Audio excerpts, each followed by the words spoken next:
guess we're maybe starting to pick up some steam now as we continue in our summer sermon series, the book of Proverbs. If you missed either of the first two past couple Sundays, we talked 2 weeks ago about just sermon wisdom in general.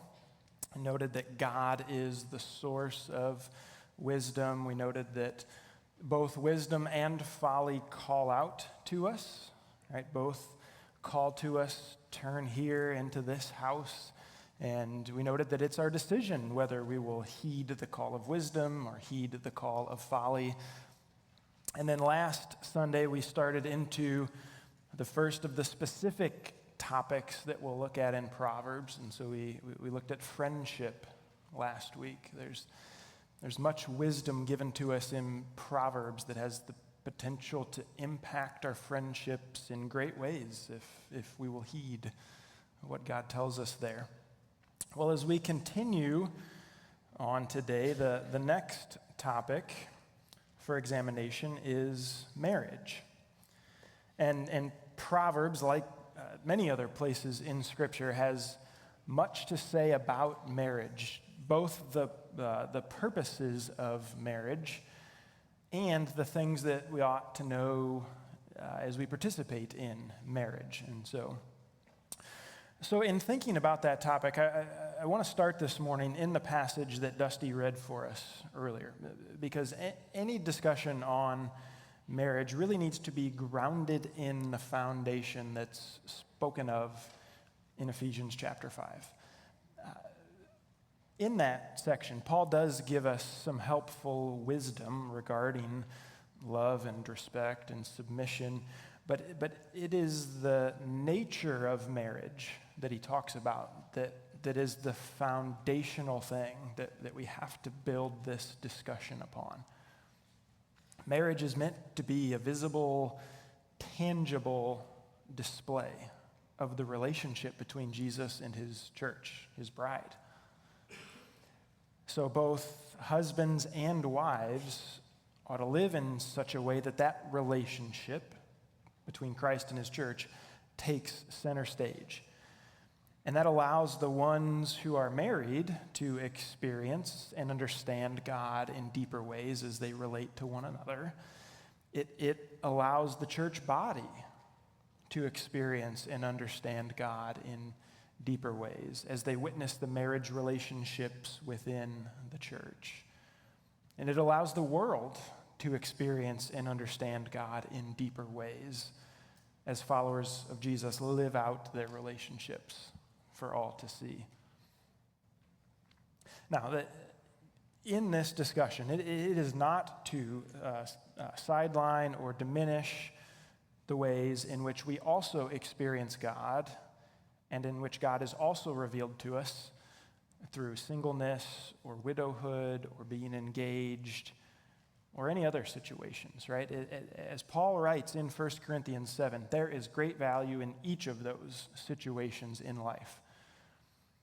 But there is something unique within the marriage relationship that Paul's pointing out in Ephesians 5. And so the goal of attaining wisdom regarding marriage is not simply so that we can succeed in our marriage relationship, however we might define success. The goal is that we as individuals and as the human race might grasp more clearly that incredibly profound mystery that the preeminent God would unite himself together with humans in an intimate relationship. The goal is to grasp that. And not just that the preeminent God of the universe would unite himself with humanity.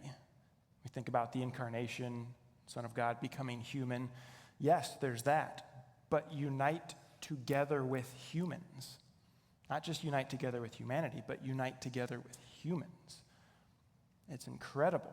God has created marriage with incredible purpose in his eternal plan for humans, his plan for all of creation. And so in our discussion about marriage this morning, that is where we have to start. That's got to be at the foundation of everything. So, hopefully we've done that. We've got that foundation. We're starting from the same spot. We can ask the question, what does Proverbs have to say about marriage that builds on that foundation?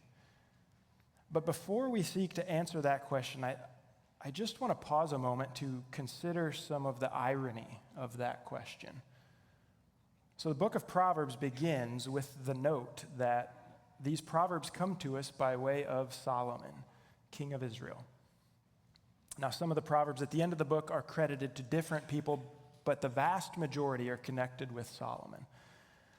And when we think about the Proverbs from Solomon concerning marriage, we might remember what 1 Kings chapter 11 records for us about Solomon. So let me just read a little bit here. This is starting at the beginning of 1 Kings 11.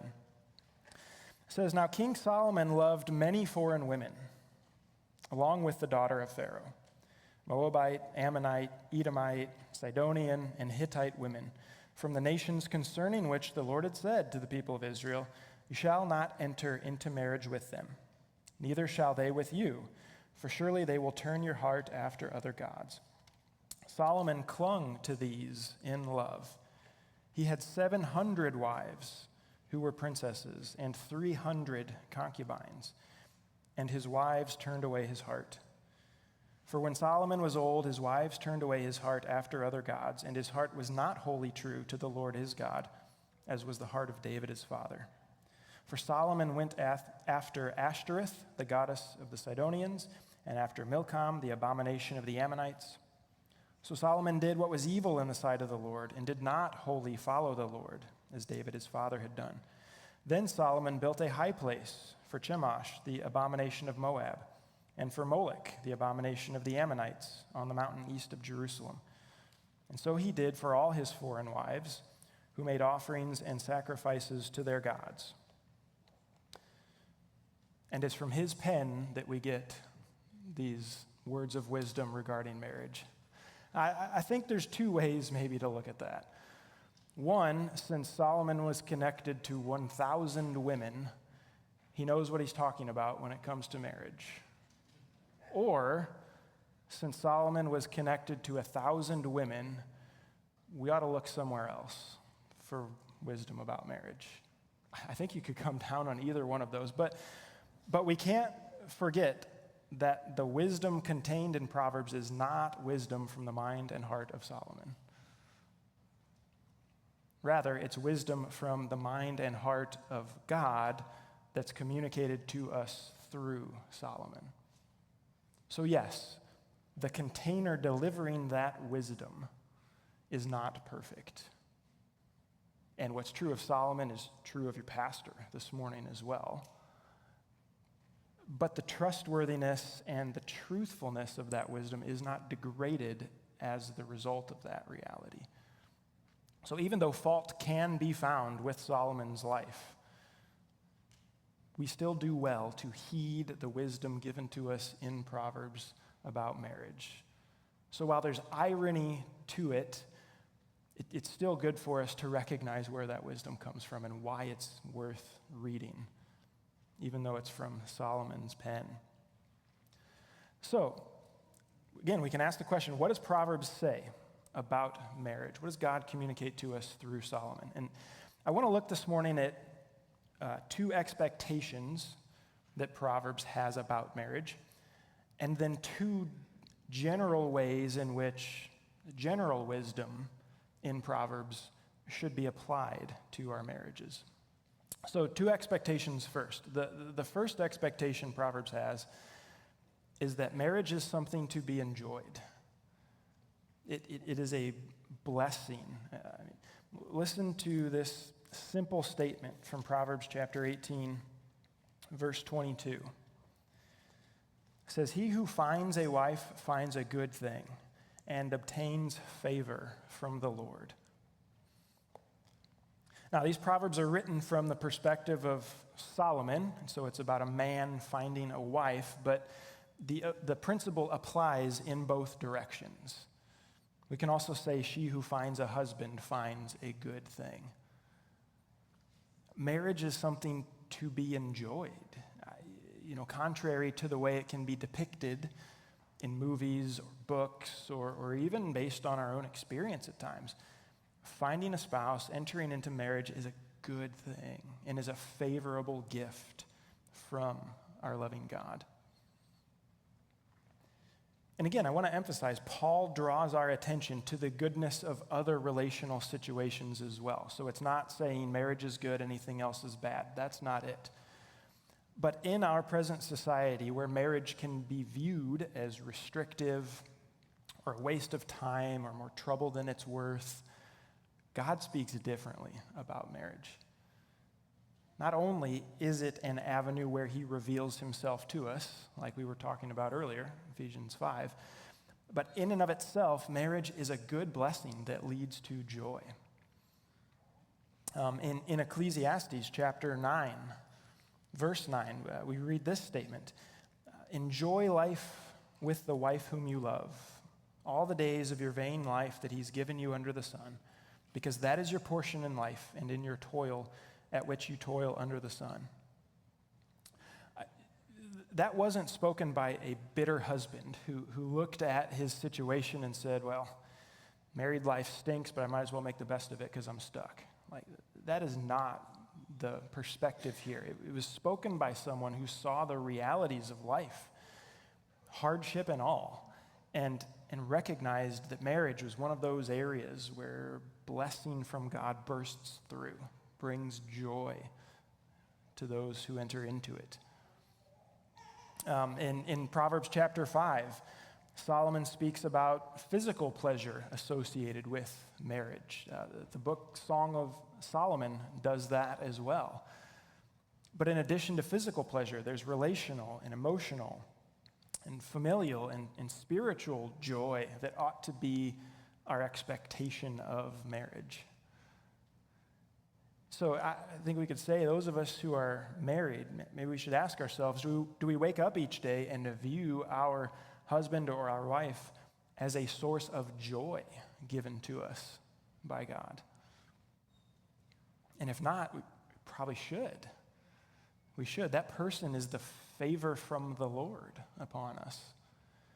They're not an adversary. They're not a competitor. They're not a hindrance. They're a joyful blessing who ought to be viewed in that way. And maybe even it's worth saying to your spouse tonight before you go to bed, you are a good thing in my life. You're a gift from God. Because that is the truth. That is the expectation that Proverbs sets forth for us. Now in that, before we move on from that first expectation, 2 weeks ago we talked about the promises in Proverbs pertaining to gaining wisdom, right? Things like long life and prosperity, and we talked about how generally those are the results of wisdom. But because we live in a fallen world, those are not the inevitable outcomes in this life. It's generally true, but it's not inevitably true.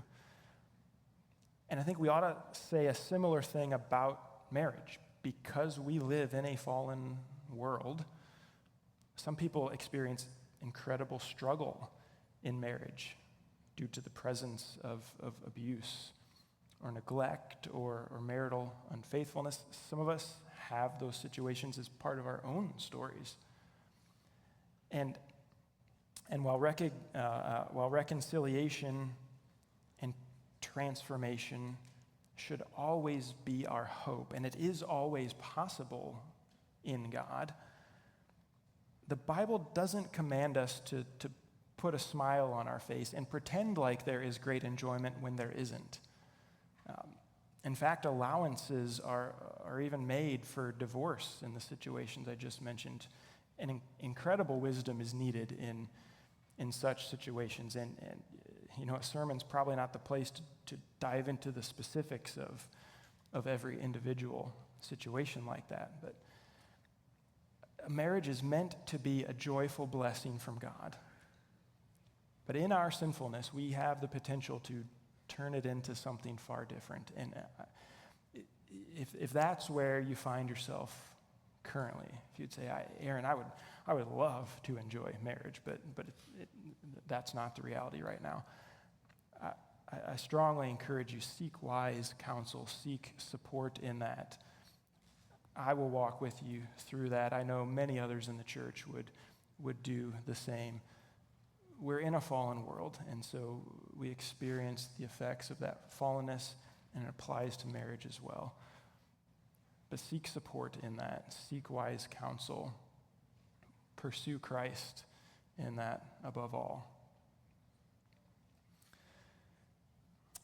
So along with the expectation that marriage is to be enjoyed, Proverbs also speaks about it as an expectation for marriage being mutually edifying and mutually beneficial. And again, this pushes back against a societal notion that marriage is burdensome or that it's a detriment. So a few places in Proverbs. Chapter 12, verse 4 says, "An excellent wife is the crown of her husband, but she who brings shame is like rottenness in his bones." And then chapter 31, verses 10 through 12.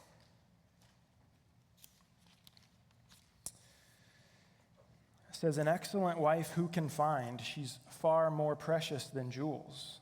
The heart of her husband trusts in her, and he will have no lack of gain. She does him good and not harm all the days of her life." And again, let's remember, though these are written from Solomon's perspective, they apply both directions in marriage. An excellent husband is also the crown of his wife. An excellent husband is also far more precious than jewels and does his wife good and not harm. And I'm not just trying to steal the positive statements from wives and give it to husbands, this applying both direction, because that will continue when we get to the things about the quarrelsome wife. Okay, husbands will be part of that as well, so hang with me there. But in those verses, it's the expectation that the husband or the wife is better off because of their spouse. As they follow Christ, as they love their spouse with the love of God, it's better than precious jewels. Proverbs 11:25 says, "Whoever brings blessing will be enriched, and the one who waters will himself be watered." And that has application in all relationships. I would say that's a form of Jesus' statement, "Do to others what you would have them do to you." But the principle especially applies in marriage as well. As I love and encourage and support and comfort and serve my spouse, I myself will be edified and will experience benefit also. Now again, Proverbs does speak about the opposite of this. And these are maybe some of the more famous verses in Proverbs about marriage. I don't know that it should be that way, but for example, in chapter 19, verse 13, again, speaking of the opposite way, "A foolish son is ruin to his father, and a wife's quarreling is a continual dripping of rain." Chapter 21, verse 9, "It's better to live in a corner of the housetop than in a house shared with a quarrelsome wife." Or down in verse 19, "It's better to live in a desert land than with a quarrelsome and fretful woman." Chapter 27, verses 15 and 16, "A continual dripping on a rainy day and a quarrelsome wife are alike. To restrain her is to restrain the wind, or to grasp oil in one's right hand." And again, as I've said, this goes both ways. Solomon speaking from his perspective, but it goes the other way as well. You think about dripping water. Dripping water is problematic on a few levels. One, it is psychologically detrimental. You know, the constant drip, drip, drip, drip can make a person crazy, right? And it's also physically damaging. I mean, constantly dripping water is enough to carve an entire canyon through rock. The reason for these proverbs that they're given to us in that way is that marriage is not supposed to be that way. I mean, neither women nor men should have the goal of wearing down their spouse like dripping water, right? I mean, instead, we ought to be If we stay with the water theme, we ought to be like a glass of cold water on a hot day like today that rejuvenates and enlivens and refreshes. I mean, that ought to be the kind of water that we are to our spouses. And in those verses in chapter 21 that talk about it's being better to live on the corner of the roof or in a desert land with a quarrelsome spouse, again, the marriage relationship's not meant to be that way. The quarreling is described as having the effect of pushing the couple apart, right? Pushing away to the corner of the roof or pushing out into the desert. Instead, as Paul says in Ephesians 4:29, what comes out of our mouth should be good for building up, not driving away. So if we are walking with the Spirit in our marriage, then it will be mutually edifying and beneficial. That is the expectation of Proverbs. But if we're walking according to the desires of our flesh, then it will be destructive. It will be divisive. You could say that is the expectation of Proverbs as well, that if we choose to live that way, the result will follow it. So those are the direct statements made in Proverbs about the expectations of marriage. It ought to be joyful, ought to be mutually beneficial. But there's also, again, there's lots of general wisdom in Proverbs, and there's some specifically that we would do well to apply to marriage. Again, you might argue that most every piece of wisdom should be applied to marriage as well. But we're just going to highlight a couple in our time this morning. And the first pertains to something that we saw in 1 Kings 11, when Solomon and his many wives were mentioned. We ought to guard our hearts when it comes to marriage. And I would say this guarding of our hearts, it's both when we are leading into marriage and also after entering marriage, that our heart needs to be guarded both times. So when leading into marriage, when getting to know a potential spouse, whether it's through friendships or dating or courtship or whatever the scenario is, it's important to guard our hearts from the ways of our thinking or the ideas which will lead us away from God. In Solomon's situation, his eyes were drawn toward foreign women who came from nations where they served all kinds of other gods. And as a result of marrying them, we read that his wives turned his heart away from God. And again, it works the other way also. And last week we talked about how our friends impact us. You know, the choosing of friends, that's important. It's the same principle here. So young people, anyone else who's walking the path toward marriage or plans to do so, this is such a vital consideration, that we guard our heart as we do that. Paul writes in 2 Corinthians 6 about not being unequally yoked with unbelievers. It's the phrase he uses there. And some Bible scholars will say, well, primary thing Paul has in mind there was a business partnership, and maybe so, and there's good wisdom in that area as well, but there's ample support in all of Scripture to apply that principle to marriage. We have to guard our hearts when leading into marriage to assure that our hearts won't be drawn away from God by our spouse. It's so incredibly important. And we also have to guard our hearts when in marriage. We have to guard our hearts so that we don't become hardened against God, and then by extension become hardened against our spouse. So we read these things in Proverbs from chapter 3, verse 3. Let not steadfast love and faithfulness forsake you. Bind them around your neck. Write them on the tablet of your heart. Chapter 4, verse 23. Keep your heart with all vigilance, for from it flows the springs of life. And then chapter 17, verse 20.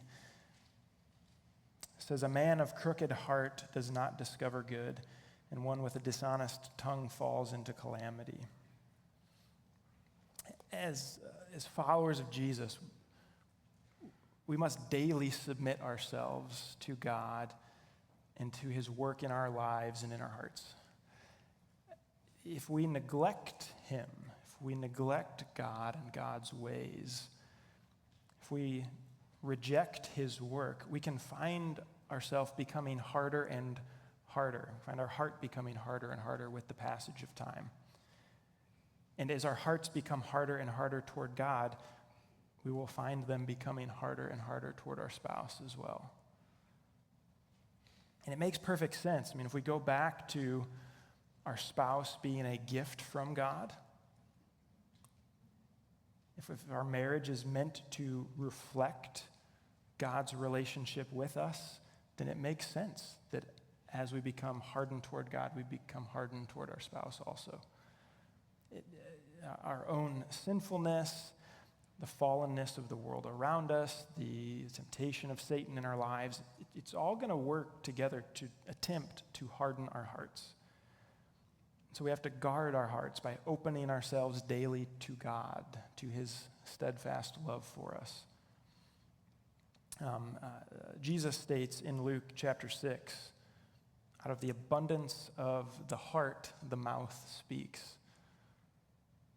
So if I've been short with my spouse, or I find myself easily angered by my spouse, or I feel emotions of animosity toward my spouse, I ought to first check my heart and examine my openness to God. Am I becoming hardened there? And so spilling over into my relationship with my spouse. The goal, the desire is that our hearts would be filled with an abundance of Christ's love, so that what spills out and overflows, our words and our actions, would be a blessing to our spouse. So we have to guard our hearts. Again, when leading into marriage, when in marriage also. And then secondly, the other piece of general wisdom is to cultivate a relationship of honesty and transparency within a marriage. And again, here's what Proverbs says about that. Chapter 14, verse 25. "A truthful witness saves lives, but one who breathes out lies is deceitful." Chapter 24, verse 26. "Whoever gives an honest answer kisses the lips." And then chapter 30, verse 7 and 8. "Two things I ask of you, deny them not to me before I die. Remove far from me falsehood and lying. Give me neither poverty nor riches. Feed me with the food that is needful for me." So again, as in all relationships, but especially in marriage, honesty and transparency, they must permeate our relationship. They must permeate our words. There should not be a person on earth who knows us better than our spouse. And again, marriage is meant to be a picture of Christ and the church, Christ and his bride. So opening ourselves fully to our spouse reflects the way in which God opens himself fully to us and encourages us to do the same with him. When we walk in the light of transparency with God, and when we walk in the light of transparency with our spouse, it's like getting the food that we need, according to chapter 30, verses 7 and 8. And, I'll say, this is not something that came naturally to me when I first got married. I don't think it still comes naturally to me. It's something in which I need to grow. I'm sure Megan will affirm that. So I'm preaching this to me as much as to anyone else this morning. You might say I entered marriage with transparency muscles that were underdeveloped. No, and I was not seeking to deceive Megan. I just found it discomforting and so kind of challenging to open myself up to her in transparent ways. But, rather than just kind of throw up my hands and say, well, I'm just a guy, or, that's just how I am, whatever excuse I might come up with, I need to recognize the importance of opening myself to my spouse, right? As a truthful witness saves lives, according to 14:25, so a deceitful witness destroys lives. So transparency in marriage enriches and builds, and we could say secrecy and deception destroys within marriage. And again, it's true of any relationship or any friendship, but especially marriage as well.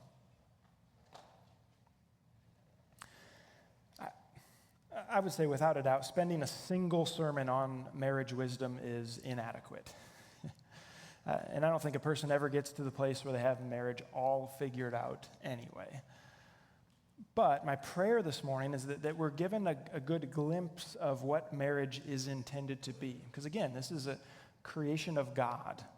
God has created us, but God has also created and given to us this institution of marriage. So for those already married, may we be challenged, may we be encouraged to not settle in our marriage for the way things currently are, but may we desire to grow stronger, to grow nearer to our spouse.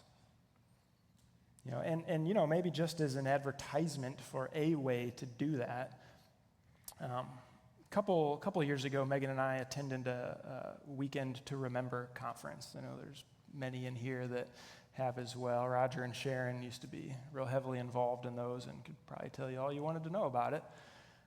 But I'd suggest if you haven't done that or even something like that you consider it, whether you've been married 35 years or 35 weeks or 35 days. There's great value in there. It will definitely aid you in the transparency area, kind of urging and encouraging discussion and conversation together. So that's a way to pour into our marriage relationships for those who are married. For those who are not currently married, maybe looking toward that in the future, or maybe not, may you be challenged and encouraged regarding the goodness of marriage, this thing that God has, again, created and given to us, and the way that God can and will use it to reveal himself to you and to others. And again, if it's becoming married, God will reveal himself to you in that. If it's remaining single and seeing marriages of others, God will reveal himself in that as well. But again, for those who may pursue that in the future, know the importance of only entering into that covenant with another follower of Jesus. And see marriage as something worth pursuing. Right? Again, and not in an idolatrous sort of way. Marriage makes a terrible God. But as something which is a blessing from God, something that will benefit you, benefit the other person, benefit the church, benefit all those around you. May we view marriage in that way. Let's stand together. Let's come before God. And as we close in prayer this morning, I just think it's appropriate to, again, give him thanks for this thing that he has instituted and created and how he uses it to draw us closer to himself, draw us closer to others at the same time as well. Father, as we come before you this morning, again, we start in that place where we recognize that marriage is a picture of your relationship with us. That we as the church, we are the bride of Christ. So God, I pray that in that, marriage would be something that draws us closer to you, whether it's our own marriage or what we see in others. I'm thankful even for the reality of that. I'm thankful for the reality that in my own imperfection, somehow, some way, you use that to reveal yourself to me, to Megan, to others around us. God, I'm grateful for that. I pray that that would be the case for all of us, that you would be seen clearly, that you'd be revealed through marriage relationships. And God, would you give us wisdom for those married, for those pursuing marriage? God, we need wisdom in it. We need you to guide us. If we embark in it on our own, there's many pitfalls that lie before us. And so, God, would you provide what's needed there? May we trust in you. And above all, God, may we come before you with open hearts and be filled by your love and just overflow from that in how we treat everyone, but especially in how we treat spouses. God, we thank you for who you are. We thank you for your goodness. We thank you for how your goodness is poured into our lives. God, this is just one way that we've looked at it this morning. We give you praise for it. God, and so we come to you now and worship because you are a good God. You are good, and you overflow good to us. And we praise you for it. We pray it in your name. Amen.